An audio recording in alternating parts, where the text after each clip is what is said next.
Yo, yo, yo. Welcome back to A Positive Lens, episode 10. I'm sitting here with a very good friend of mine, Matt Branch. What's going on? Welcome on. Welcome on. Pleasure. He is an amazing person. He has a fucking amazing look on life, very similar to mine, but very unique in his own way. So, Matt, tell him a little bit about what you do and where this mindset kind of stemmed from. Yeah, so I'm in sales, insurance sales specifically. Where the mindset came from was, I had to develop into a new human being when I got into the industry. Yeah. I didn't get into the industry for sales, by the way. I didn't know anything about sales. And I just got a really big passion for it because I sucked. I really did suck at it. So I had to basically build myself up, become someone who I wasn't. And yeah, that's kind of where it started for sure.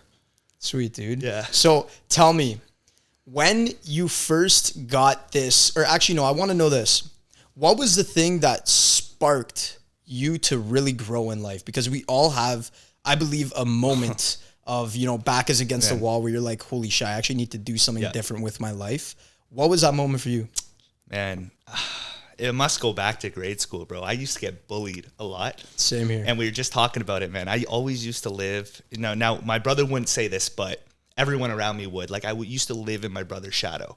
He's a professional athlete. I was this chunky kid, but he's 7 years older. This guy had a ripped six-pack. And I was playing, sports, right? But I'd always be in his shadow because I was just this fat kid. I was a late bloomer, didn't hit puberty till grade 10. And I was just a mess. I was mad, right? Yeah. So I had something to prove. Obviously, I didn't want to take it that way. But man, that's where it stemmed from. And I think it always sat inside of me, like the bullies. I'm like, I need to prove someone wrong, right? And I wasn't good at sports, and I owned up to it. Yeah. Ended up playing college volleyball. Right before I quit, I remember one of the guys on my team was like, "Bro, your brother plays pro volleyball. What the heck happened to you?" And I'm just like, right there and then, I'm like, why am I here? I don't like class. Doesn't teaches me anything. I never play on the volleyball court. I'm not supposed to be here. And at that time, I already started my book of business and insurance. It was doing all right. But I'm like, why am I half-assing it? Why not go all in? And so that right there is, what got me to go, I love that. Yeah. I love that. And I believe that's a big, big part of really achieving something that in life is not half-assing it and going all in.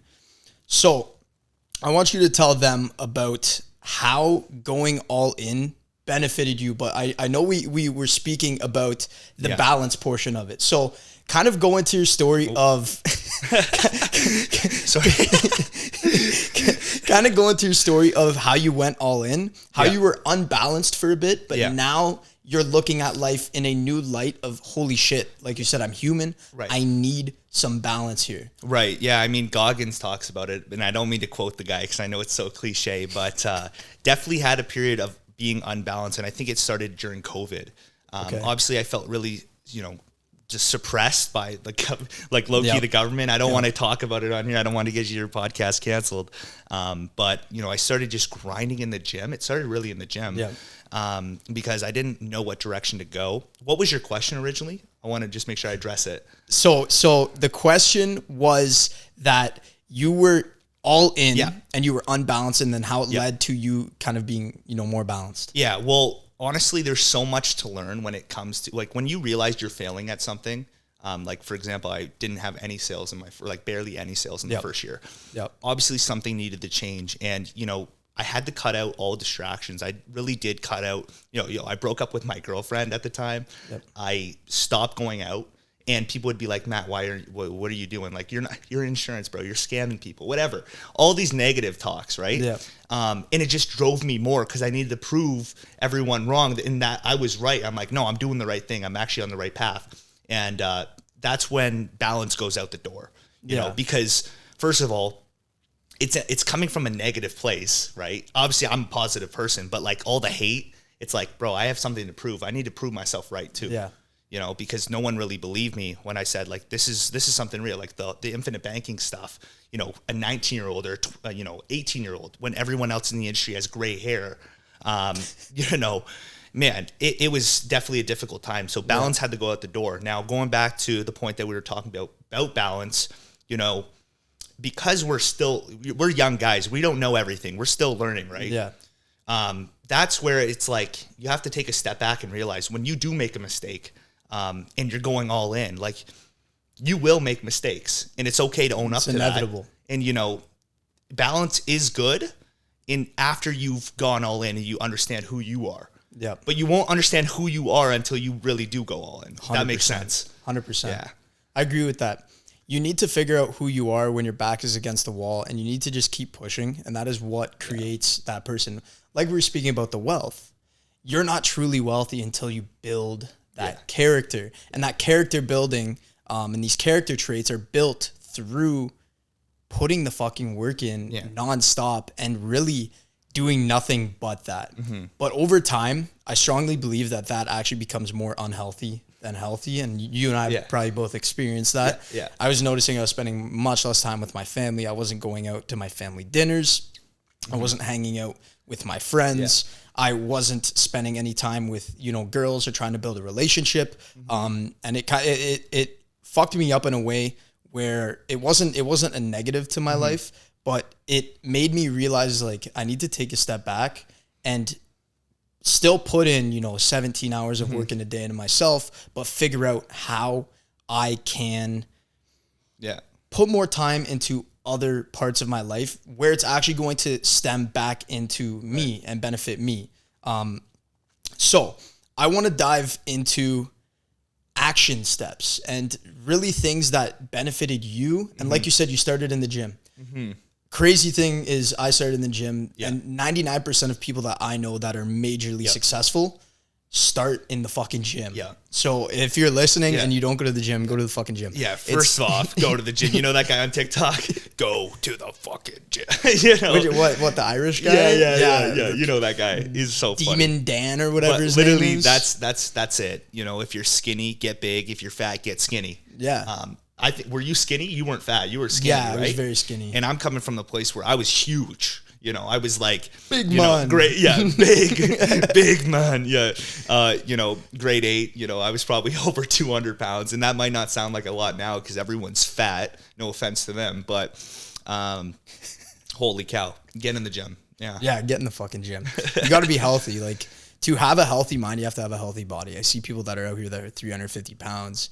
It's like, oh, I'm thinking very negatively. I don't feel good about myself. It's like, no shit. And another thing is how you do one thing is how you will do everything. And like what I was seeing in the gym, like today when I was at the gym, bro, there's personal trainers that are fat, overweight, and I see them training these people that look healthier than them. I'm like, no way this guy's paying for it, right? So same concept in sales. It's like if I shake your hand and you see my pumping bicep vein, you're going to trust me. And I even might make the point where it's like, I earn this and I'm going to earn your respect too, right? It's like when you see someone healthy and someone who's attractive, I don't care if they're male or female, you want to work with them. Or like, you know, if they're approaching you, there's a certain level of trust that they like that is just right there. It's apparent.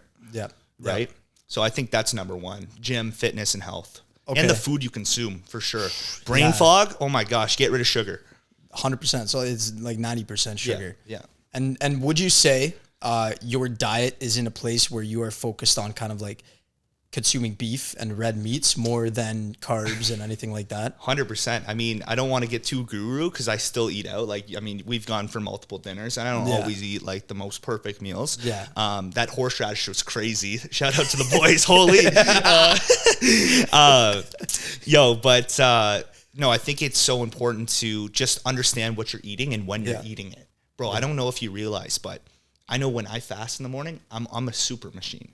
Like, I'm a super calculated person, dialed right in. As soon as I take my first meal and I take that first bite, I feel like my day slows down a little bit. I become less productive. And I don't know what the science is. I'm not going to tell you what the science is behind that, but there's definitely science to eating less, because less is more when it comes to eating, because all the food is poison anyways. And it clouds your brain, man. It clouds your brain. I highly agree with that. I intermittent fast as well. I try not to touch food till 10:30, 11 in the morning. And I try to stop eating around 7 p.m. So I have a solid, I don't fucking know, like 12 hours, potentially even more. More like 13, 14 hours. I believe anything over 12 hours is like, that's really, really good for you. So I strongly believe in that. I believe, Nate and I on the last podcast spoke about this very, very briefly. So I'm glad we touched on it as well, because it's very important to make sure you're eating right, because that is your diet. But then there's also phone diet and diet of things that you're consuming rather than food. So what's an action step that you take or you took to take out those negative diets that aren't food? Bro, simple. Become less of a consumer, more of a creator. Beautifully put. Bro, literally so many. Like, have you ever just sat in a restaurant? How many couples are just sitting there? It's sad. And they're at the same table. Bro, what we're doing, we're creating. I don't actually consume that much media at all. Yeah. Bro, on the way here, I wasn't blasting music. It was a podcast. Exactly. You know what I mean? So, and the reason why I listen to podcasts is because it allows me to take that information and create something new for myself. You know, even music, the music you listen to, if you guys like listening to music, take that and use it as like information. Like, bro, when I talk about Meek Mill, and I'm a huge advocate for this guy, the things that he says actually relate a lot to like the 48 Laws of Power, Napoleon Hill, Think and Grow Rich. Yeah. Like, he mentions like the same aspects, and I'm sure a lot of people do, but I know that he knows something more. So like, always look for ways to take what other people are creating and create it for yourself. You know what I mean? Instead of always, oh, gotta send it to Kleiner. Look at this, Kleiner. Oh my gosh, like looking, inspiring other, wow, making other people's lives awesome while we sit here and rot on our phones, bro. So less of a consumer, more of a creator for sure. I love that. Yeah. So what steps did you take to become more of a creator and less of a consumer? Because at every point in every single one of our lives, that's ours and everyone listening, we grew up in a digital era. Yeah. We grew up consuming. So how did you kind of shift that, I don't know, TikTok brain, Instagram brain, whatever they call it, because we all had it at one point, into a creator mindset? Yeah, it's hard to say, because I think maybe even you and I relate a lot more than maybe the people on the screen or behind the screen. I think it's super unfortunate that I always started creating content, bro. I used to be a big gamer, but I wouldn't game for the purpose of like leveling up, bro. I just love showcasing what I was doing with my life. So it always came really easy to create because I just want to show what I was doing. I love like connecting with people over like social media, right? Yeah. But even with TikTok, when I started realizing I was scrolling, limit that. Like, there's limiters on. There's apps that you can download to just stop that. Yeah. When I wasn't creating and like COVID, hit and like people were just stuck inside, I actually just deleted the app. Get rid of things that don't serve you. If it's in your possession. Now, another thing is video games, right? I just touched on it, but my PS5 that I bought, I'm like putting in the work, and then I would sit down at the end of the day and I would just game in this virtual reality, and it's like I'm leveling up the wrong character, bro. Yes. And so what happened is I just sold it. My friends were like, bro, want to hop on? I'm like, no, I can't. I sold it. I'm like, I wish I could. Sometimes I want to chill out, and like, nope, no retreat. Yeah. Yeah. You got to cut out things that do not serve you. I like that. Yeah. I did that as well. I used to be a massive fucking gamer. Yeah. Like, ridiculous. Like, if you look hard enough on YouTube, you'll find some Fortnite build battles. Oh god. Buddy. You'll find some wild stuff. I'm not even gonna expose my stuff, man. I'm not gonna talk about it. We don't need to. Well, I like that you brought up that you and I can relate more, because we've always been creating. Yeah. I have as well. Like, I knew that, yeah. Since I was 11, I've been making puck trick videos. That's how that's how my brothers and I started that. And then I was making videos of me on my dirt bike, on my BMX, on my little pocket bike. I was always trying to show the world. Yeah, trying to make it big with things I love. And this leads into the next thing. We were just talking about it, and how you're saying you don't necessarily need to do something you love to make money for the time being. You have to be able to put your head down with anything and become passionate about anything. You have to adopt a personality of being passionate about life per se. Yeah, I think it's so important, because you have to just become a student of life. And to do that, you have to do things that you don't want to do all the time. So when I first got into what I was doing now with sales, I wasn't overly passionate about it, but it led me somewhere where I get to develop into someone who I'm not, who I want to become. Yep. I don't even know if that made sense, but it sounded majestic, so I'm going to stick with it. Where were we going with that? So ask the question one more time for me so I can answer this. I really do. I always get off on these tangents, so ask the question one more time. Dude, now you got me forgetting the fucking question because you're fucking talking about it so much. What was it? What was it? This is not good. Normally I'm on point with this stuff. This is the problem with the camera. Like I'm such a, I don't even know, man. I'm trying to think what we were just saying. Fuck it, yo. Next thing. We're going to be sitting here thinking about it for so long. Yeah, man. I'm trying to think. I feel like, what's the guy? Theo Vaughn. Yeah. Yeah, you know, man. Back in the day. Okay, go for it, man. I'm taking over the Kindness podcast. No, it's good, dude. This is supposed to be raw. Yeah. This is supposed to be just like something people can listen to and relate to. Yeah. So, I want to hear a major action step that you take in the morning to create a very healthy day for you because, you know, if you want to become successful in this year, you have to break it down to the 6 month. You have to break it down to the 3 month, the 1 month, the week, and then to the day, and then to the morning. Yeah. So what are you doing in the morning that stems into the rest of your day? And I would assume you don't have some 7-hour morning routine all these gurus online have. I don't believe in that at all. I've tried it. It doesn't work. Yeah. But what is like the key thing in your morning? Yeah, I think knowing what the night before, planning out what you're going to do right in the morning. So I always hit the gym first thing. Yeah. I know it sounds so cliche, but it does jumpstart your day because by the time, you know, your energy levels depletes throughout the day and you go at night, it's just not the same workout. Yeah. Now, another thing, when was the last time you just sat down and brain dumped on a piece of paper what you need to accomplish? When was the last time? Because a lot of people, you know, they think they're always thinking in their brain. They never actually plan out what they want to happen in the day. So what I started doing is just taking a piece of paper, point form, what do I need to accomplish today? And so then it's not in my head and I'm not scrambling when I'm doing 1,000 different tasks because I don't care what anyone says.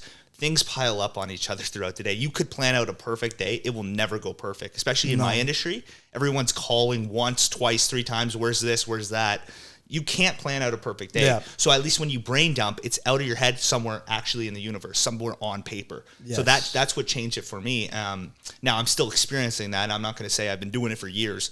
I started doing it mainly this year, right? Because I just realized I was getting behind because 1,000 things would stack on top of my calendar, right? So is this something that I know you stated that you do something the night before. Yeah. Is this something that you build out the night before or the morning of? Both. So I obviously have tasks that I need to do that I know, but then I'll wake up in the morning. I'm like, damn, I forgot this. So it's mostly like planned the night before, but obviously right away, right before you go to the gym, if there's things, cause you're going to forget when you get going throughout the day, you forget about things. Oh yeah. Right. So it's crucial to plan the night before, know exactly kind of what you want to do, like a general like layout, but like in the morning, if you know, you're like, I have to write this down right now, write it down, like legit take out a piece of paper, just write it down. That's kind of where, that's what I do. Okay. I love that because Luke Belmar says this, and I've been doing it for, I would say, well over a year now. He says that your morning routine starts the night before. Yeah. And that is very fucking true. I'm glad you brought that up because you have to set the next day up in your mind before you go to bed and go into your sleep and program your subconscious to be ready for the next day. Yeah. So what does it look like when you go to bed as well? Like what's the last hour? Man, I suck at this. I'm not gonna lie. Like I'm not an expert at sleep, but I do know, that's when I do all, my emailing back. If I'm going to scroll, I'll scroll then. I suck at it, and I'm just being real with you. But I know it is crucial to make sure that when you are going to go to bed, set a time that you will go to bed and get off your device because it screws up your REM sleep like crazy. And 100%. I've noticed it. And there's that's I'm definitely not expert. And here's another thing. I know Alex Hormozi talks about it. Bro, there's people that don't make their bed, who are messy, who don't go to sleep on their bedtime when they're supposed to, right? Who still make it, right? Yeah. That's kind of what I'm living out right now, where it's like, I'm still a messy person, especially with my nightly routine. Yeah. Right? I don't know about you. Are you on point with it? Oh, yeah.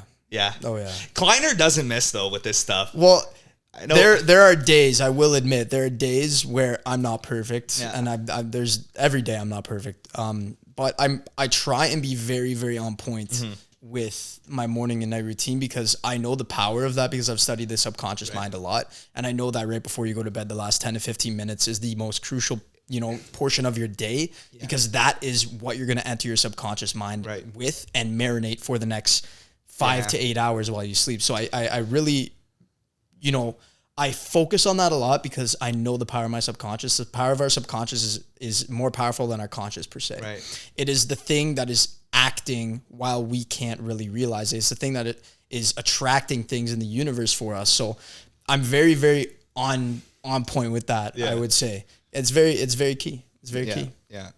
What time do you get up? 4:45 in the morning. That's crazy, man. That's crazy. That's something. Do you make your bed every time too? Every morning, yes. Yeah. It's just like second nature. I just get up and I just fucking do it. I don't even think about it. I get up, I'm like, bed, like half asleep. Bed, sheet. Yeah. Russell will be with me sometimes. Like, Russell, go get up. Yeah. And that's not something, like, I will be honest, that's not something I do 7 out of 7 days of the week. It's most likely going to be a 5 out of 7 of the week, but still, that's 5 days that I was up at 4:45. The other days I'll be up at 7. It's not that much later. Sometimes I just know I need my sleep because I work in the gym. I push really hard, so I want my body to be able to recalibrate. Rest. Most of the time it's on the weekends when like Saturday, Sunday I'll allow myself. But yeah. Damn. Okay. Because like I'm not on that yet. Like I used to be crazy until I got a girl. Man, I'm not gonna lie. If she watches this, I'm screwed. But girls will, like, I used to think like it's a give or take type of deal. 100%. Like they can really add to your life. But if you don't set boundaries and what you want and you don't set goals with them, they could really take away some stuff. So for example, like after I'm done basketball, I'm already in Woodstock, right? So very close, Yeah. So I have to go over, right? Yeah. But then I'm like, by the time I'm done, I'm going to bed at 12 o'clock, pretty late night, right? So, it does screw up your schedule a little bit. I'm not going to lie. When I want to be working, and I mean, I've seen Andy Elliott talk about it. He's like, I wouldn't have been the car salesman that I am if I would have had a girlfriend back then. And I'm like, would I be selling as much if I didn't have a girlfriend? Like I'd be selling more is what I mean. And I'm like, damn. Sorry. Sorry about that. I'll just bleep that whole thing out. Don't bleep that out. No, I'm kidding. I'm kidding. No, just I think but for real, like it's super important to like know like that will hold you back a little bit for sure, especially if you pick the wrong one. Yes. Yeah. Even if it's the right one at the wrong time. Yeah. There's right things at the wrong times. Yeah. Dude, don't say that to me because like low key, man. For example, recently, for the past 4 months, I was with a girl, not dating her, but I was talking to her, and I really, really enjoyed spending time with her, and it was awesome. But it felt as if it were taking away from my life rather than benefiting. I noticed it was benefiting who I am and who I'm becoming, but it was taking away from the business. And I really, I enjoyed her. I enjoyed her presence, but I'm glad things kind of went on pause because now I can focus on the business more. So I can relate to what you're saying. And honestly, I believe that was a right thing at the wrong time. And in this stage of my life, and in the stage of plenty of people listening, you're in that stage where you have to have your head down. There can't be too much else going on other than your personal development and your business and let's say your family, if you're a family man. That is really fucking key. Yeah. Is to be that focused. Yeah, man. But there still needs to be that level of balance. And it does go back to the whole, like, you're young, you're becoming someone, and you don't know what you don't know. Like, I didn't know that when I'm hopping into a relationship, right? Like, it's like, how much will this actually affect where I want to go? Will it be better? Will it be worse? You don't really know when you're getting in, especially when you're young, because everyone's experience on life is different. Yeah. For example, like, you might have a totally different outlook on how it changed your life, and it might amplify my life totally. 100%. Like, who knows? It might be really bad for you, really good for me, really bad for you, really good for me. Doesn't know, yeah. Right? So, and I think too many people got caught up in looking at screens all day where they see these people's lives like, for example, like Andy Elliott and his wife. You think, wow, this is so fantastic, but you really don't know what's going on behind the screen. Yeah. They might be abusing each other every single night, right? But, who knows? Anyways. His wife is fucking more shredded than I am. That's scary. I'm scared of her. What's up with all these high performers? Like, look at Alex Hormozy's wife. Yeah. Bro, Hey, man. sounds like her voice is deeper than mine, bro. Like, calm down. She'll hop on this podcast. Hey, I'm Layla. Sorry, Ramosi, I love you. But please, God, I don't want to end up with a woman bigger than me. I will not allow that to happen. Yeah. And dude, it's so funny. These high performing guys, they've all got chicks. Alpha male, females. Yeah. Alpha females. They're on the T. They're on that TRT. Yeah, bro. It's crazy. Got more testosterone than I do. Yeah, man. It's fucking crazy. Yeah. Yeah, and I think that's because they probably do a lot of hard, shit together. Yeah. They probably like, Andy, I can't let him pass me in amount of pull-ups I can do in a minute. I gotta outperform Andy, and they're always doing crazy things, man. Yeah. Like, if you watch, like, they're always hustling. So I don't know, but it's just weird to me. I want a sweetheart. Like, I want someone to go do my dishes, bro. not go like follow me to the gym and try to outperform me, bro. Yeah, I'm sorry. That's next just, level. We're old school men. We're old school men. I want a woman to be able to take care of my family, take care of my kids, do the dishes when they need to be done, make food. This podcast is getting canceled in 2020. No, it's not. I think this is coming back, bro. It is, and we're saying this out of good heart. And for example, if you're the woman that I am providing for, a lot of women don't like when they rely on a guy. Or no, you're not relying on him. You're giving to him. You have to change your perspective on that. You're giving him an amazing household life. Because if I'm out there grinding all day, every day, and I come home and the dishes are done, food is made, kids are handled, I can spend time with my family without worrying about all that kind of little nitty gritty stuff around the house. That means a healthier family life. Dude, why do you think they're trying to break the family unit with all this pushing? Well, yeah, the wrong gestures.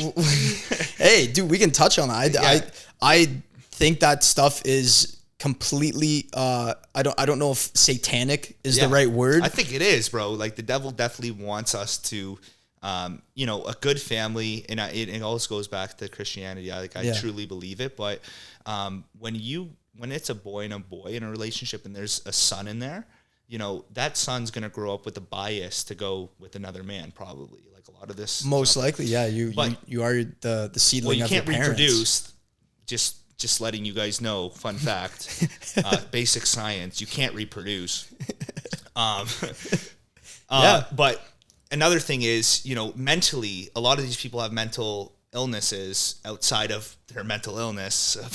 Yeah. And like, I'm sorry to say, like, even it just breaks down the family unit in a way where people are more prone to suicide, depression, not understanding, how much more life could be. And like, I see it too. Like, I see it with some of these people that I know. Yeah. Right. Yeah. It's like they're victimizing themselves when they don't have to be victimized. Yeah. But when you take away, like, for another one, and I saw this off Michaela Peterson's podcast. Yeah. Someone was explaining to her, but like, when you have a very masculine man in the family and a very feminine wife, and they're in the family, girls hit puberty at a lesser age. Yeah. Right. They're not hitting puberty, they hit puberty at a later age, which is important to understand. It's because girls have to, girls are not supposed to be men, but they have to act like men when they don't have a father. Yes. Right. Yes. But on the flip side, when a man has a very feminine mother, a very masculine father, they hit puberty sooner. They're becoming more of a man. Yes. And so that's super important. I don't care what anyone says. Test levels in men are dropping, but it's super important that we raise those back up as much as possible. I know damage is done. The industrial revolution did its thing. Yeah. But we can go into that, bro. Because it has a huge impact on your mind, bro. 100%. I just want to disclaim anyone listening. Please don't take offense to what we're saying. Yeah, we're there is freedom of speech in this country. I'm going to use my right of that. Matt's going to use his right of that. We are trying to come from a good place on this. We aren't ripping into anyone. We are just stating what is true in our lives. And if you have your way of seeing life and you want to live that way of life, live that way of life. Just don't fucking push it on other people. And don't try and make the entire world change to what you believe your perspective is on that certain thing. Yeah. That is what I don't agree with. If you want to, I'll combat that. I think go for it. Push your way. I'm going to push my way of thinking on you too. I don't 100%, care. 100%. But like, just don't back down from the facts. Yeah, you know what yeah, I mean? Don't shut up when, I'm speaking facts. You know what I mean? I think we need to bring back people speaking their mind. Yeah, we need to stop suppressing everything. Well, that's what this is for. Right? That's what this is for. I mean? So we want to speak our mind. So, but the problem I have here, Cam, is why can people speak their mind on one topic but not the other? Why are the charts, Yes, hindered, yes, right? It's interesting. It's interesting, and that's why we're going into it, because I want to be able to speak our minds. I just wanted to put a disclaimer saying he just doesn't want to get canceled. No, it's not that I don't want to get canceled. I don't care. Cancel me. Say whatever you want about me. It's just more of a, if you're gonna be offended, don't listen. Don't listen. Don't get fired up with things that you have the control to listen to what you want. This is your option, man. Yeah. If you want to be a chick with two dicks, now go ahead. I don't care. Just don't bring it around me. Don't bring it around Matt. Another thing. Oh, where was I going with this? Okay. I did post this thing about, you saw are we allowed to go into this? Are you chosen? Dude, this is fine. Go into whatever you want. This is a completely open space. Okay. Like, I'm just letting y'all know. I don't care like what you guys personally do. And like I said, I just don't like it being pushed. Yes. But recent things that have come up in the school system, oh my God. You could check, bro. You could. Oh my God. I wish I would have known this. Think about what we were getting pushed. You know how much control the school system has on the outcome of entire generations, and no one thought about it. Yeah. I would have never thought about it when I was in grade 1, grade 2, grade 3, JK, SK, whatever it is. But just think about the impacts that has on the on the drag queens in the school library. What? Yeah, that's fucked up. Another thing is the books in the library. Yeah, like there's a book, it was found like in here in the KW library. It's like The Two Princes. Like, whoa. That's fucked up. I'm guessing it was two gay princes. Well, yeah, right? It's supposed to be the prince and the princess, but now it's the prince and the prince. So it's interesting. Continue with what you're saying. Sorry. I'm just saying, when it starts in the children, they're not attacking the parents; they're attacking the children. That's how they have to do it. Yeah, because the parents would not put up with it. So why do they have to hide it from the parents? Yeah, it's because the parents would not put up with it. You should never have to hide the truth, or the truth. Like, if they think this is truly the truth, you shouldn't have to hide it from the parents. Same thing with the jabs. Yeah. They were jabbing kids in school. Without the parents' consent. That is fucked. Right? That is fucked. See, it's just like, why would you have to hide the truth that much? You know what I mean? Yeah. Just be open to it, and people can make their own choice. Yeah. I don't care how you raise your children. They want to be little sissies, sissy boys, sissy girls. I hope it's a sissy girl, not a sissy boy. But that's cool. Go do that. Just don't come around my kids. Yeah. Yeah. And I agree with that, man. The school system is fucking wild. Like, I don't pay too much attention to the news and things on Instagram and stuff like that. Like, I don't really go on that, but I have heard and I have seen some things here and there that there is some weird stuff going on in the school systems, and I know they're trying to censor this on the news, that large amounts of parents are pulling their kids out of school due to these things, but they're not showing that on TV. Yeah. Same thing with a lot of the news out there. They're showing you what they want you to see.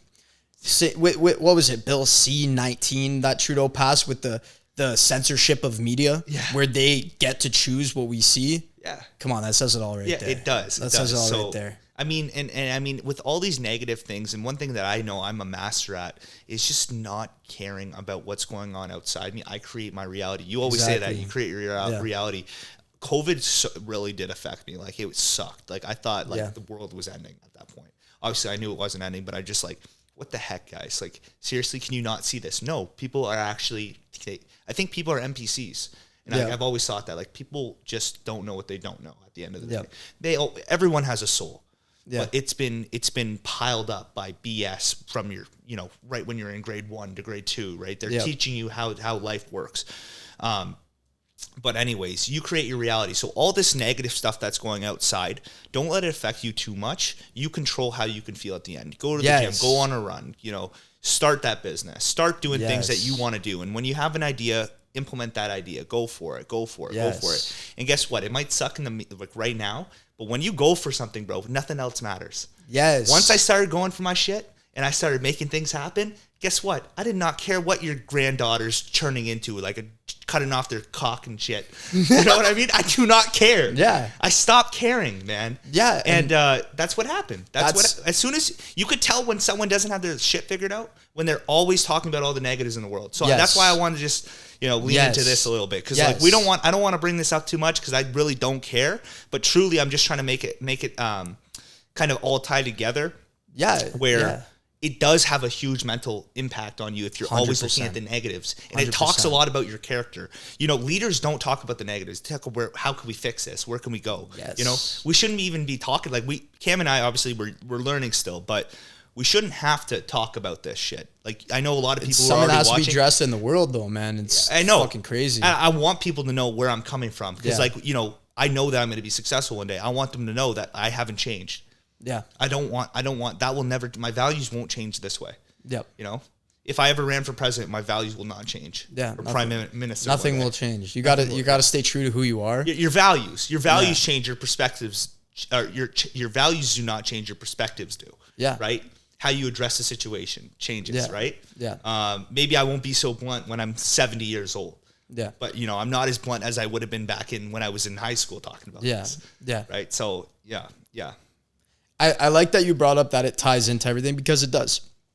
This is how I am able to tell if a person is actually focused or not, is if they're constantly talking about things that are going on that are not in their life. For example, if I see someone posting on Instagram stories of some event going on, I get raising awareness for certain events. I do get that. I'm not talking about that. I'm talking about if someone posts this arrest was made of this and this and whatever it could have been. And what benefit does that have to your life? Yeah. If you're focused on that, why aren't you taking that life force, that life energy and putting it into yourself? Imagine this. If you took all the energy that you are putting out towards other people, other things, talking about other people, talking about events, if you took all of that life force and put it into benefiting your life and your success in your business, imagine how far you would go. And that's what we're trying to talk on right now, is because stop focusing on all these fucking things in the outer world that don't benefit you. Yeah. Well, I mean, it ties into start being a creator, not a consumer. Yeah. Bro. I don't care I don't scroll on people's stories. I never on Instagram. Who uses Instagram anyways to scroll anyway? And I wish people did because I love it. But I want people to watch my content. Trust me. But I don't care what car you bought. Yeah. I'm trying to do what I'm doing. Right. Yes. You know what I mean? If you're in my crowd, obviously if you got something new, I want to see you in person. Yeah. I don't care about what people got going on social media. It's just like their hate. Bro, I could not care less. Yeah, if anything, I make a video out of it. Thanks for the comment. Yeah, for real. So I know exactly who you're talking about. Uh-huh. So I know that's that one guy that said some shit. Which one? Everyone says shit about. There was one guy that you said you called. Dude, that guy. Yeah, I got a lot of CFPs on me. A lot of financial planners that. Yeah. Fucking guys. I'm gonna expose them. Trust me. One day. Get them. But okay. Now, I want to get back into the action steps. Yeah. So that could be an action step right there we spoke about. Stop giving into social media. Yeah. Stop learning. Stop looking for all the negatives in the world. Yeah. Stop caring about all the negatives in the world. Care about yourself first. Fix yourself. How do you expect to build a kingdom if you have no base to build on? Bang. Bang. Bro, stop caring.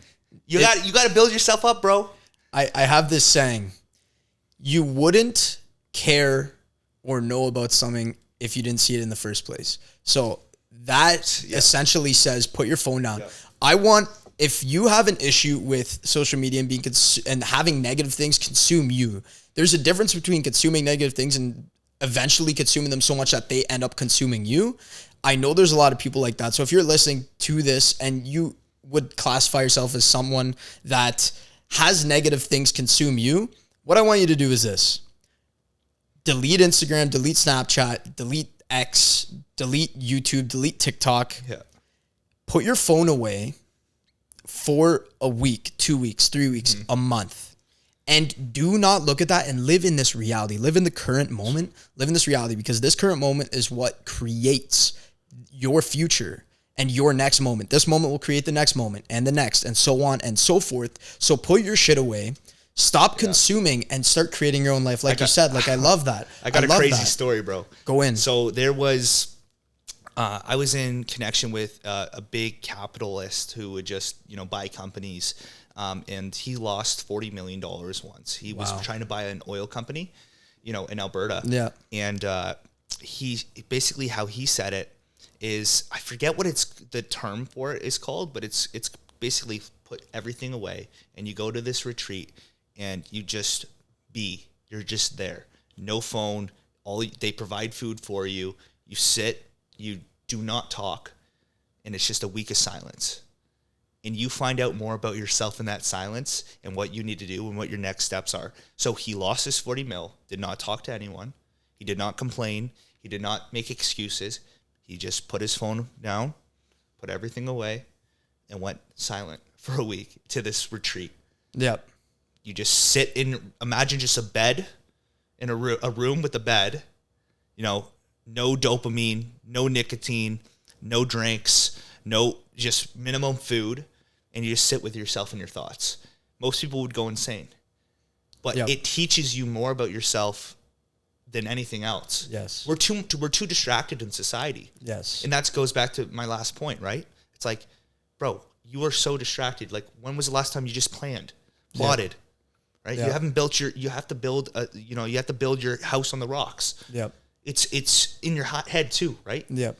Most people are on sand, bro. Their dopamine's depleted. They don't know what next steps to take because they're too consumed. They're too much of a consumer. Yep. Right? Yep. And that is literally what the entire industry wants. Why do you think girls' clothes are more expensive?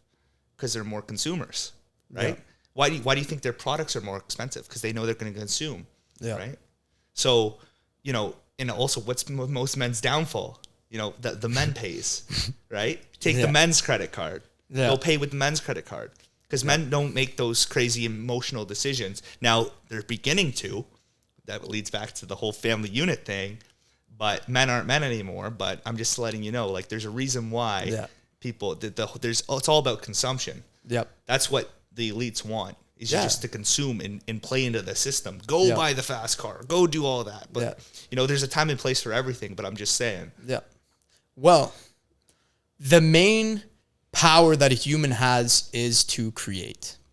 If they can flip that, your power is gone. Yeah. Our power as humans is, we have way more power than we even fucking can fathom. You can't. I believe we haven't as humans tapped into it, and we won't for thousands of years because we've been lied to. Well, we've been lied. They're hiding the truth, guys. They're hiding what we could be, right? Yeah. In jobs. Imagine if the world didn't operate. I mean, everyone's like, well, Matt, like, you need jobs. You need to, have a house. Like, imagine if it wasn't, the go to school, get a 9-to-5 job, create a family. Imagine if there was something more to life.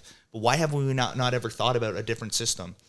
There could be more to that. Why aren't we looking for alternative energy sources? Like, we all say, oh, wind turbines and like, shit doesn't work. It's all BS, man. That like, is. bro, it's just distractions, man. And even if we found this technology, which we have, we'd never get like told how. Why aren't we looking for that? Like, why aren't there careers doing that type of stuff? Why do I have to manage money? What is money? Why is money being printed at all-time highs? Is money even real? No, it's not. It's not real. It's not. And we can go into that. But I'm just saying, on a screen. It's like what you said. I've never actually thought about it. You know how they say the best prisons are the ones that you don't think you're in prison? Yeah.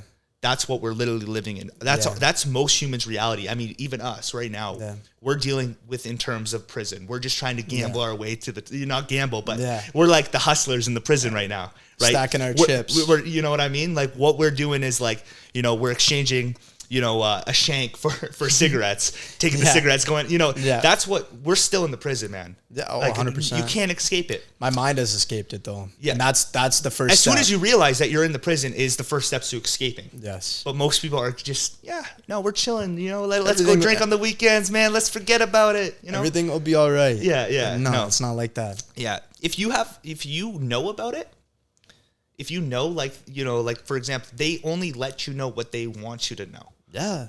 All the other stuff, man, like, bro, it's deep. It's deep. I didn't even mean to go into it like this, but I want to touch on money real quick. yeah. So essentially, everyone that is working a 9 to 5 or working a job, or even us, there is slavery still going on in the world. We are all slaves. We are all slaves for the guys that are pulling the strings up top, so we can fill their pockets even more. And because they just want power. They just want power. What slavery used to be was, Tate says this very well, is, hey, you come work for us 6 months of the year, you get a house and you get food. Yep. There was no money involved. There's no money involved. Yeah. Now it's, we'll dangle this little bill in front of you and you get house and you get food. So literally they just put money in the middle to kind of have you focus on the money rather than slavery, which is fucking nuts if you think about it in that aspect. And the crazy thing is, they don't want the money. The richest people don't own the money. They own the assets. Yeah. They can print money. Fractional reserve banking has, it's crazy. It's deeper than this, because every bank that we know are private corporations. Yep. They're not owned by the government, yet we view them as part of the government. Yeah, no? TD Don't you think like that? Like government or whatever. You know what I It's mean? not. But it's not at all. These are private corporations that can print money due to fractional reserve banking, right? So I don't want to get too technical because I want people to understand this, but imagine if what is monopoly money to you, right? Nothing. But you can print, right now our dollar bill is monopoly money. It's not even real. It's not backed by an asset. It used to be gold until Nixon took it off the gold, right? So gold became an illegal tender to deal with. Gold's value went up. But the thing is, what happened in Zimbabwe when they printed all this money? Money was worthless. A piece of bread was $5 million. Yeah. This is what's happening, bro. We've been tricked that money is what we need to own, and too many people are hoarding this money when these billionaires and trillionaires that you don't hear of, not Elon Musk, not Jeff Bezos. I'm talking about not even the Saudi guys. I'm talking about the Rothschilds that you will never hear because all their money's privatized. Yeah. And it's not money. It's assets. Yeah. They own things that you have no idea, bro. BlackRock. Do you think they care about money? No. They care about assets. Yeah, that's why they own all the Bitcoin. Because assets, I mean, they could leverage them, and buying on leverage, and especially if you own the bank, these private corporations, you can fractional reserve, or you could fractional bank your money. So, you know, if you can have let's say if this tables right now that these mics are standing on are worth $900,000 or whatever, is worth $900,000, they can loan an infinite amount against this table. They could just print as much money. They create the rules of the system, right? And all these tax loopholes, they know every single one of them. What's something that we never got taught in school? Taxes, true taxes, right? Yeah. I mean, you could take an accounting class and learn taxes, that's not fucking, but like you really don't know all the loopholes. Yeah. Right? And I don't even want to sound like a conspiracy theorist, but there's a reason for that. Well, you're not. It's very true. And people could say you're a conspiracy theorist, but do your own fucking research. There's a game for the rich and there's a game for the middle and poor class. Yeah. The rich are playing a totally different game. Yeah. And they are playing a totally different game. The people who make the game don't make the rules for the people that made the game make the rules for the people that made the game, not for the people that play it. Yeah. So if you're playing this game and you didn't make the game, the rules are set against you. Yeah. The guys at the top made these rules because they know the rules and they don't fucking tell you any of them. But imagine playing a game, playing basketball. Yeah. And you don't know any of the rules. You're going to get whistle blown every 2 seconds because you touch two hands, you're dribbling two hands. You know, you start running with the ball. That is essentially a way to put this experience of life. They made the fucking rules, so you are fucked because they don't tell you any of them. They don't tell us any of these rules. No, I mean, I'm even dealing with clients right now that have gone through bankruptcy. They didn't even know they were going to go bankrupt. It's just they haven't been taught about taxes. And so, you know, the CRA was looking for 3-4 years back in when they didn't pay their taxes because they were business owners, new business owners. Yeah. People just don't know what they don't know. Yep. But he's screwed now because one thing that's guaranteed is you have to pay taxes. Yeah. They're going to the middleman, the middle class, has to pay taxes. Yeah. If you don't own assets, you don't own businesses that, cost money, you will pay taxes. Yeah. So it's crazy, man. Get yourself a fucking good accountant if you run a business. Yeah. And just make sure that you just pay. Just give them a little bit of money and they'll be happy. Yeah. Or own the businesses. Yeah. Well, like that's what I'm saying is like if you own a little business, make sure you get a good accountant, good lawyer. Yeah. Make sure that's all handled before you get absolutely fucked. Can we touch on one thing too? I don't know how much longer do we have on the pod? We've been going for about 50 minutes. So we have 20 minutes. We got some time. Yeah. So remember when we were talking about, now what was I going to say? Damn it. So remember how we were talking about getting comfortable, you know, at a certain range. So, I mean, even for you, you've been able to do some pretty crazy stuff with your income, just being self-employed and then now starting a business. Like, don't you feel, and right now you're trying to scale to that 40,000. Like if we want to talk real numbers, I don't know how comfortable you are. Are you okay with talking that? Yeah, I'm good. So, and I saw this other guy, there's a young guy talking on TikTok and I like commented like, yo, I feel this hit hard because when you have to survive, like when you're making money and you have to make money, it's a totally different game. It's very easy to be in that like grind. Yeah. And I often find myself in that right now. But once you get up to like 10, 15,000 a month, it gets comfortable kind of. And you have to make the decision, do I reinvest everything? Yeah. And there's a very big mindset shift that happens from, 0 to 5,000, 5,000 to 10,000, 10,000 to 15 or 20,000, I would say. Yeah. Because you get comfortable. Yeah. How do you escape that being comfortable? Right? I think I know a little bit how to do that because I've been there. And I'm experiencing it right now. But I know that we're touching on it, so I was just going to get your input. I personally, I have never really been too comfortable with my income. Mm-hmm. There has been points where I've realized and become aware of like, okay, I could put my head down even more. Yeah. It just gives it, what it does is when you start realizing that you have that income rolling in on a consistent basis, it gives you a peace of mind. And then that peace of mind rolls into comfortability. Yeah. And the comfortability 100% can destroy someone.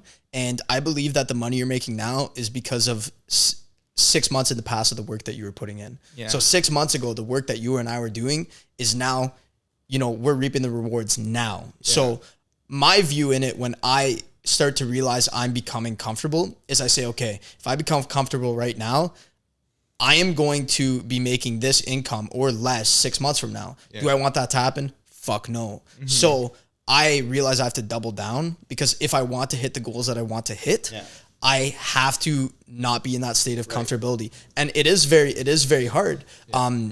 And I do agree with what you're saying, but I do know that being comfortable destroys goals, destroys dreams. It destroys a person. And at the end of the day, a human's natural instinct, at least in this day and age, is to be comfortable. Right. So to fight against that is really fucking hard. It is, like man. It's really fucking hard.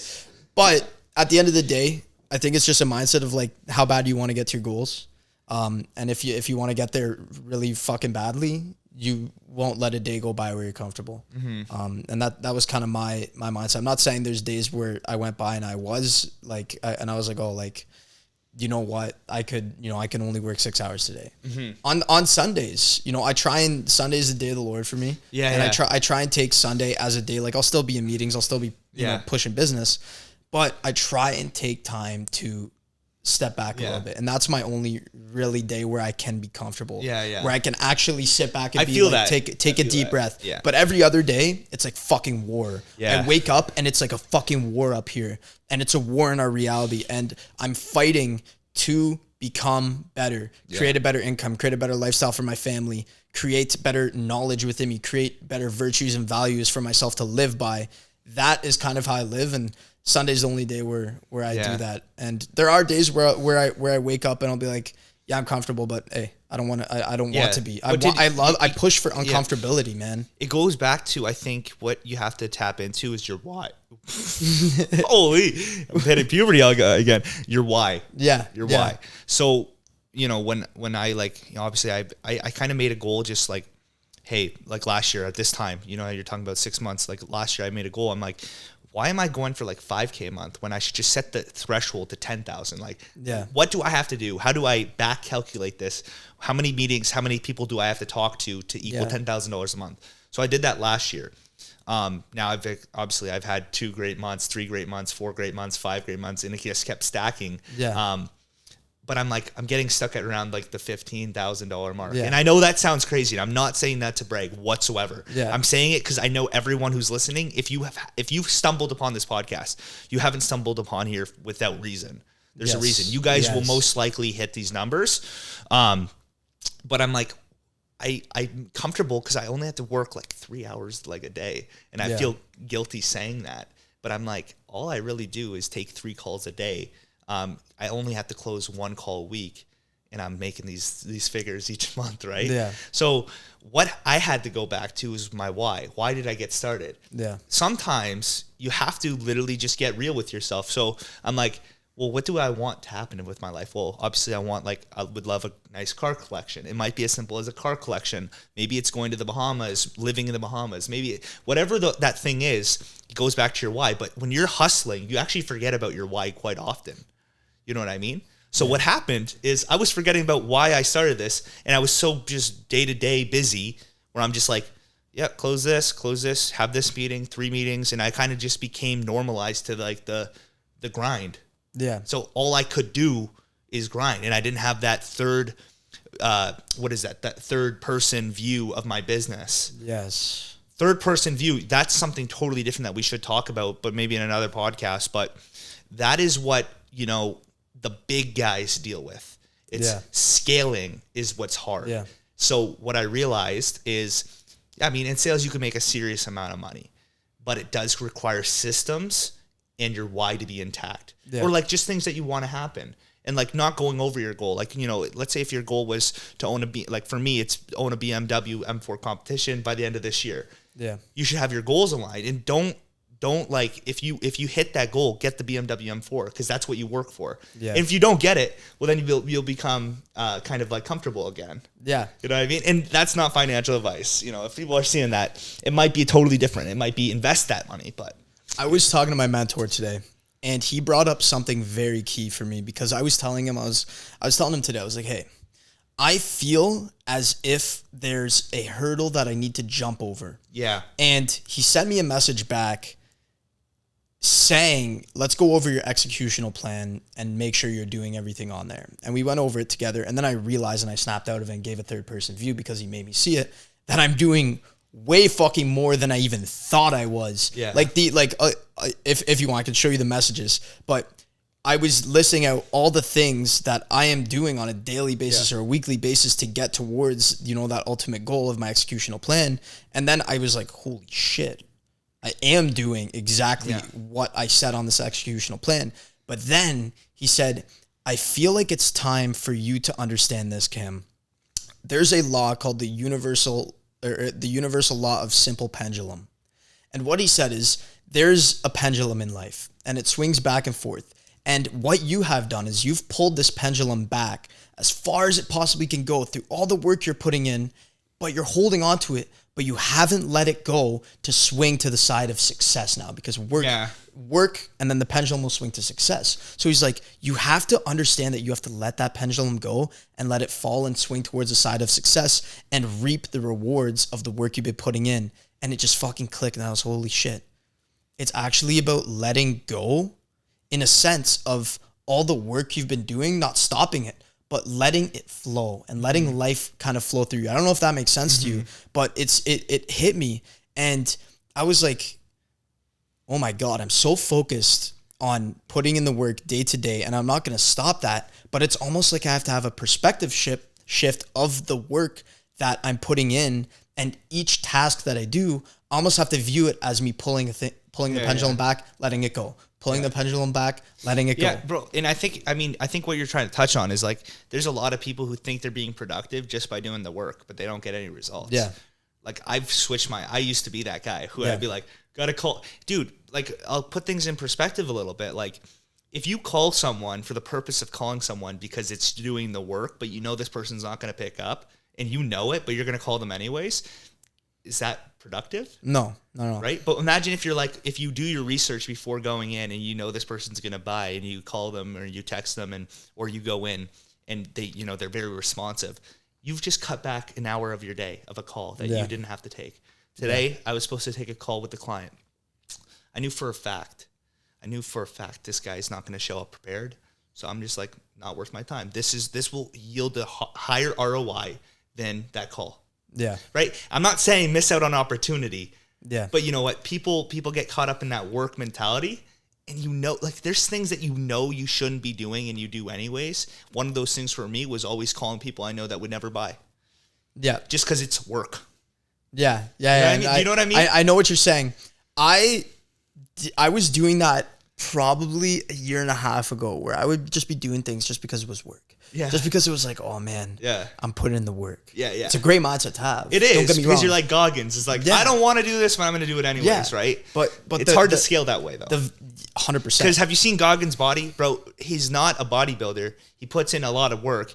I'm not saying he's not shredded. He's just not what, when a bodybuilder goes into the gym, he knows exactly what he wants. He knows the exact amount of calories to eat to make sure he's maximizing everything. He knows what reps to do. Yeah. He's going to get better results. Goggins' mentality is crazy. He's crazy. Yeah. But I'm just saying, like, when someone works, and it's not calculated, they're not going to get the desired results. There's a reason why a bodybuilder gets the results that he does, right? Because it's all calculated. Yeah. You got to make calculated moves. It's the same thing in sales. It's like I've backdated, or sorry, not backdated, but I've done backwards math to see how many calls do I have to make each day to equal this amount of outcome to get to this amount of meat. Sorry, I'll restart this, but I want to kind of clip this. That's why I'm restarting. You have to calculate. Clip it. Hey, yeah. No, but you actually have to calculate, okay, 50 calls will get me 10 meetings. 10 meetings will lead to 2 closes. Yeah. Right? That's actually the math that you actually have to do with life. Yep. It's like, how many people do I need to talk to, maybe it's with this podcast, right? To have like how many viral, or how many clips do I have to post to hit one viral clip? It's all about like actually calculating things. Yep. Math matters. Oh, 100%. You know what I mean? Math and science are fundamentals of life and how the world fucking spins. And I mean, you could get spiritual, religion's good and spirituality is good and all, but I'm just saying, like, it does, like, I want to see hard math, like what makes sense, what works. I used to be too emotional, man. Yeah. Just give me the numbers and let me go do it. Emotions and business do not mix well. Yeah. You have to leave those two at the door. To touch back onto what you're saying with the activities that people do just to make them feel like they're doing the work. Right. My friend Tommy, that was on the podcast on episode 6, and I believe it was episode 3, he stated it in a way where he said, focus on the IPAs, the income producing activities. Yeah. And that's what you should focus on. And I like that you brought up the meeting that you didn't go to because you know the guy's not serious. Yeah. So that was not an income producing activity, but the meeting where the guy, like, holy shit, this guy's interested. He's giving me responses. He looks like he's actually going to invest. That's an IPA. I'm going to do that. Boom. Andy Elliott talks about it all the time. Yeah. I took Andy Elliott's course, and I know, like, because I'm always dabbling, like, in these guys and see if they're legit, right? Because I don't want to follow someone who I don't think is legit. And if I'm going to back them and talk about them, I want to see what they're doing. So he talked about the income producing activities. Yeah. So I have, when I set up my Google Calendar at the end, either the night before or beginning of the day, I literally have a chart. It says income earning activities. Yeah.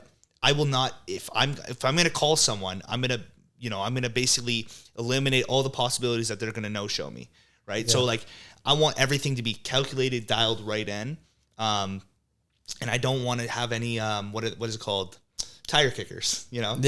That are just going to sit around and do nothing for me. Yeah. Right.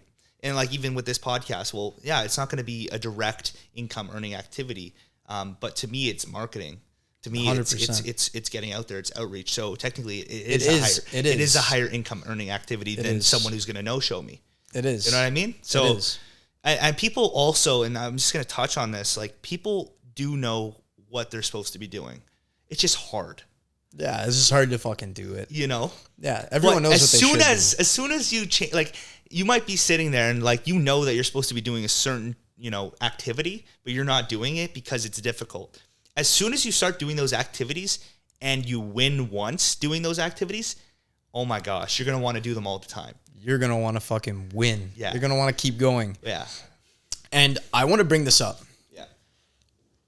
Like how we said when there's couples at dinner and they're on their phone, and in our generation, there's people, I see people in groups of friends that are hanging out and everyone's on their phone. It's like, what the fuck? Why are you guys even hanging out? Just go lay in your bed and, you know, hold your cock in your hand and fucking scroll TikTok. You know, you might as well do that instead. Yeah. If you truly like enjoy or love or are in the moment with what you're doing, you're not going to be on your phone and you're not going to be scrolling or fucking, I don't know, if you're with your friends texting. Like, in that mastermind, did you see anyone on their phone? No, because we're there, we're present, we're in the moment. So when I see people that are doing business and then any break they can get, you know, doing anything other than the business, I just see, you know, I just don't agree with that. And I want people listening to understand, like, to really live life to the fullest, you have to be able to just be more present and keep your phone fucking down. And I know we've touched on like the phone and consumption and stuff like that. And I believe that the cell phone was one of the greatest, but you know, it's like a double-edged sword, one of the greatest inventions of human time, but also one that is actually hurting humans more than benefiting in like 99% of people, but the 1% are benefiting from it a lot. I know for a fact people would enjoy their lives a lot more if they put down their phone. Oh yeah. You know, compared to trying to make content. You know, oh, yeah. Most likely you're not going to succeed with making content, but you will succeed by putting down your phone. If you're looking for pure happiness, I'm not talking about money or anything aside.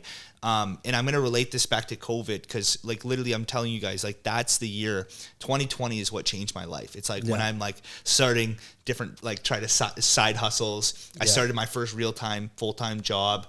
Like that's when I started getting some money. Right. Yeah. So I remember the periods in my life that I hated were the ones when I was on TikTok. And even though I was getting exposed to the truth on TikTok, because my For You page was about, you know, the Rothschilds and, you know, COVID. I hated it. Yeah. I didn't want to see the truth all the time. Bro, I was so in going back to it, I was so caught up with what I couldn't control. It consumed me. Oh my God. Right? I lived in COVID. You can ask my family. I lived that exact same fucking thing, dude. And as soon as I deleted that app and I'm like, I know I'm supposed to make content. I know I'm just gonna put it away. My life got significantly better. Yes. It's okay to, and here's the thing, like if you don't want to do business, and this is a whole other thing. Who cares about business? Just work your 9 to 5. Just be the best you can at your 9 to 5. Yes. I'm not ashamed that I'm like in sales and I'm not like a big, I don't own a business or anything yet. But I have like my work that I'm doing today has inquisitive value. There's a purpose behind what I'm doing today. And that's why I'm so confident what I say sometimes. Yeah. You know what I mean? People are like, holy cow, this guy's arrogant. No, it's because I've been working on myself for the past 7 years. Yeah. Right? Iman Ghazi, he's young, but he's been working on himself for 20. He had to. He grew up in a lot different situation. Yeah. But COVID it almost requires a certain type of pain that you can't just get on your own. Yeah. Like things have to happen to you to like get to the point where it's like, damn, maybe I should self-develop. Maybe I should start doing some stuff. Right. Yeah. You know, cause like you see the guys who live a really good life and they've been born into a nice, rich family. And it seems like, dude, they're wasting their opportunity, their potential. They don't see that as a passageway in their brain to go, you know, when I see a wealthy guy and he came from a wealthy family, I'm like, bro, I would be asking my dad for a loan, put this into that, but they literally can't see it because they haven't had the trauma response to that to make that decision. Yes. You know what I mean? Yes. So it's like everyone's always going to think different. Like a lot of people might disagree with what I'm saying, but I'm going to speak my mind anyways. Exactly. I don't let that's it affect what this podcast is for. Right. Man.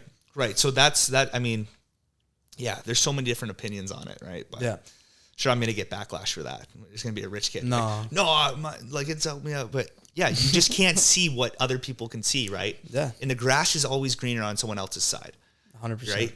And comparison is the thief of joy. Cliche is shit, but it is. It is. It is. And I used to compare way too much. Yeah. I even sometimes today I'll see, like, I don't compare, but I'll see like a 20-year-old with like 3 720Ss. And I'm like, what the fuck? Like, what am I doing wrong? Like, do I have to switch business models? Dude, but then it's like, no, I have to focus on what I'm doing and I'll get there. I'll get there. Yeah. I mean, you can't, it's the shiny object syndrome where you always jump ship to the next best thing. and Yeah. you miss out what could have been great. Yeah. You know, Jeff Bezos didn't switch ship when Amazon wasn't doing well. He kept with it. He's Yeah. like, this is gonna work out. Yeah. Elon Musk, bro. Elon Musk is the most loyal person to his companies.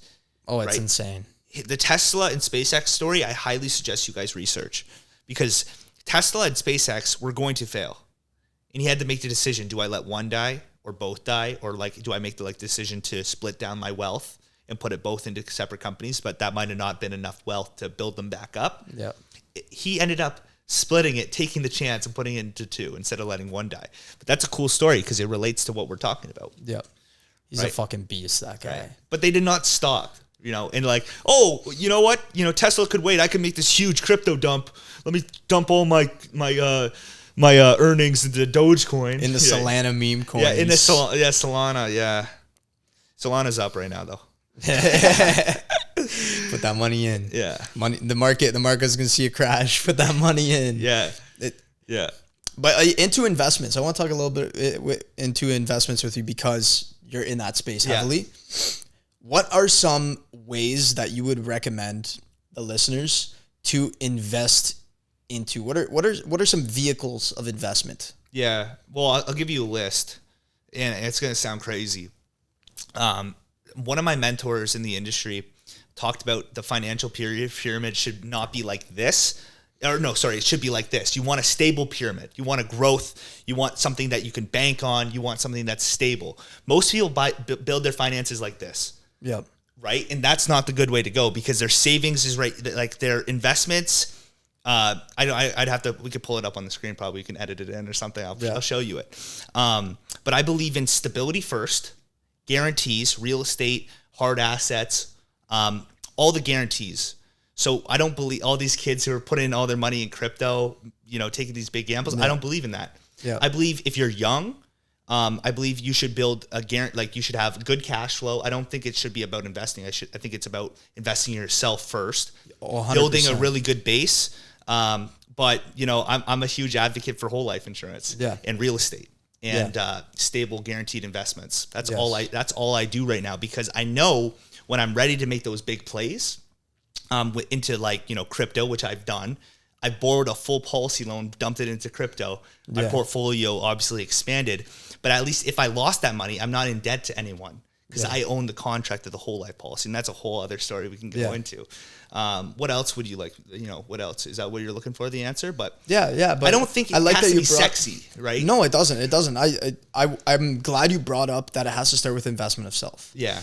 You're not going to be able to get money to invest if you don't invest in yourself. Yeah, you might be able to work a 9 to 5 and have, I don't know, $100 a month to put in. I'm not sure what everyone has. Yeah. But is that what you really want? No, you definitely want more. So invest in yourself, create, like a good kind of, like you said, cash flow. Focus on cash flow. Yeah.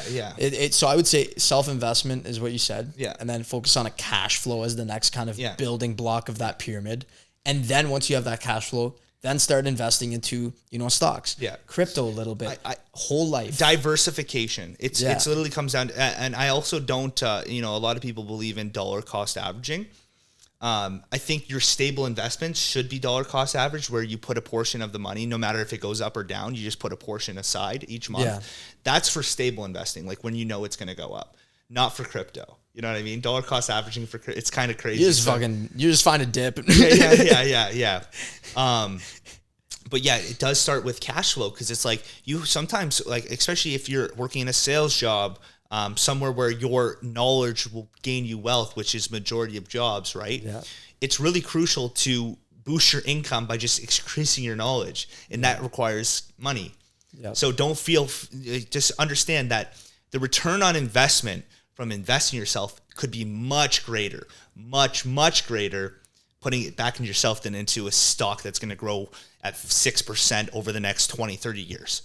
So why not just build a cash flow machine, which is yourself, and then once you're making $100K a month, then invest. Yeah. You know what I mean? Don't waste it. It doesn't even have to be 10,000 a month. Even. Yeah. Hormozy says it a lot where he says, fucking buy as many things, whether it be a course, a book, a mentorship, anything to level you up. Yeah. And that's what I fucking do, and that's definitely what you do. And Yeah. and it's all about taking that money. We do invest in things that are gonna grow over time, like crypto and But such. I did not start investing in crypto until I had like an extra 5K to invest. Yeah. Just letting you guys know. Like I really was a huge, and I do practice what I preach, right? So I really did buy, I got out of the stock market right now because I think it's highly inflated, first of all. Yeah, but I do have a whole life policy, right? Yeah. Like I actually use that every single day in my life, like whether it's to pay bills.